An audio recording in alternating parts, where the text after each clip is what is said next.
For years, environmental health scientists have been likened to Chicken Little, shouting from the rooftops that the sky is falling.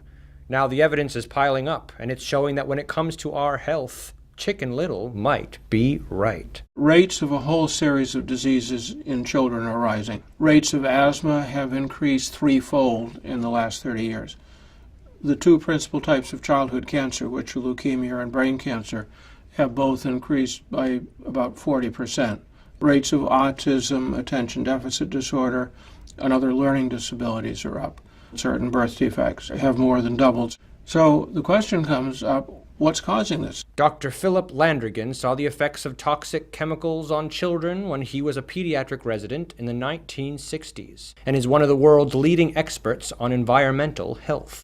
A number of chemical companies over the years have knowingly sold hazardous products. We knew that lead paint could cause poisoning in children as early as 1910, more than 100 years ago, and yet the lead industry continued to sell lead paint in this country until they were legally banned from doing so in 1976, and they're still selling lead paint overseas where they can get away with it. Toxic chemical exposure can have multiple effects on children's health. That means lower IQ scores, more behavioral problems like ADHD, even autism, obesity in childhood, also asthma, and possibly cancer. Professor Pereira should know. She is the founder of the Columbia Center for Children's Environmental Health, where her team has been studying the effects of toxic chemicals and environmental pollutants on children. We have documented so many different exposures to flame retardants, to phthalates, bisphenol A, air pollutants, organophosphate pesticides,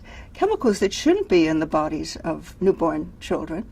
And yet they are. So we have a lot of tips for people about how they can avoid toxic chemical exposures, but sometimes you can't actually do anything about it. Professor Tracy Woodruff is a former EPA scientist who now leads the University of California, San Francisco's program on reproductive health and the environment. I had a kid in the 1970s. The only way that I could prevent lead exposure in the air to my child is for the government to get lead out of gasoline. Starting in 1976, we took lead out of gasoline. Blood lead levels in American children dropped by 95%. The incidence of childhood lead poisoning dropped by more than 90%.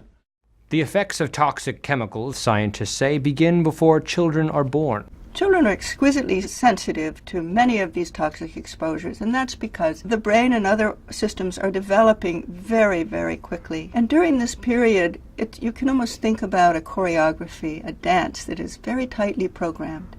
And any chemical or other toxic exposure that gets in there can disrupt this dance, and the consequences can be very long-lasting. Up next, Mike Wallets follows the money behind corporate safety claims in Money Talks.